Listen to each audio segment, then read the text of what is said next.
വിദേശകാര്യ സെക്രട്ടറി വിക്രം മിശ്രി ഡൽഹിയിലെ ഇറാൻ എംബസിയിലെത്തി ഖമനേനിയുടെ മരണത്തിൽ അനുശോചനം രേഖപ്പെടുത്തിയെന്ന വിവരം കൂടി വരുന്നുണ്ട്. പി ബസന്ത് വിവരങ്ങളുമായി ചേർന്നു. ബസന്ത്, ഈ പരസ്പര ബന്ധങ്ങളൊക്കെ വളരെ പ്രശ്നത്തിലായിരിക്കുന്ന ഒരു സമയത്ത് ഇപ്പോൾ ഇന്ത്യ പിന്തുണ അറിയിച്ചിട്ടുണ്ടോ എന്ന ചോദ്യത്തിനുള്ള മറുപടി കേട്ടതിന് തൊട്ട് പിന്നാലെയാണ് അനുശോചനം രേഖപ്പെടുത്താൻ വിക്രം മിശ്രി നേരിട്ടെത്തിയതായി വിവരം ലഭിക്കുന്നത്. എപ്പോഴായിരുന്നു സന്ദർശനം? എന്തൊക്കെയാണ് വിവരങ്ങൾ? അല്പസമയം മുമ്പാണ് വിദേശ സെക്രട്ടറി വിക്രം മിശ്രി ഡൽഹിയിലെ ഇറാൻ എംബസിയിൽ എത്തിയത്. അവിടെ ഖമനയുടെ മരണത്തിൽ അനുശോചനം അറിയിക്കുകയും ചെയ്തു. അവിടെ വെച്ചിരുന്ന ഒരു കണ്ടോളൻസ് ബുക്കിൽ അദ്ദേഹം ഇന്ത്യക്ക് വേണ്ടിയുള്ള അനുശോചന സന്ദേശം രേഖപ്പെടുത്തുകയും ചെയ്തിട്ടുണ്ട്. ഇറാൻ അംബാസിഡറുമായും അദ്ദേഹം കൂടിക്കാഴ്ച നടത്തുകയും ഉണ്ടായി. ഇന്ന് രാവിലെ ആണ് ഇറാൻ എംബസിയിൽ അനുശോചനം രേഖപ്പെടുത്തുന്നതിനുള്ള സൗകര്യങ്ങൾ ഒരുക്കിയിരുന്നത്. ഇറാൻ അംബാസിഡർ പറഞ്ഞ ഒരു കാര്യം ശ്രദ്ധേയമായിരുന്നു.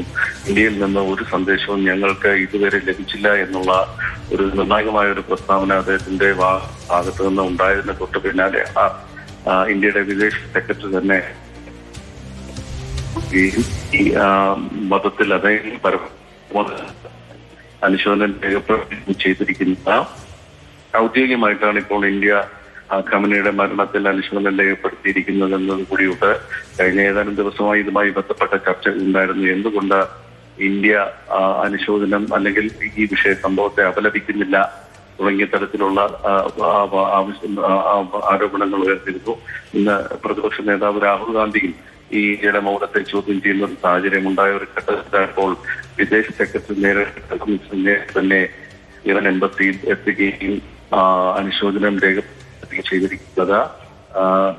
ഇന്ത്യയുടെ നിലപാട് അറിയിക്കുക എന്നതാണ് ഈ തരത്തിലൊരു നടപടിയിലൂടെ വിദേശ സെക്രട്ടറി നൽകുന്നത്.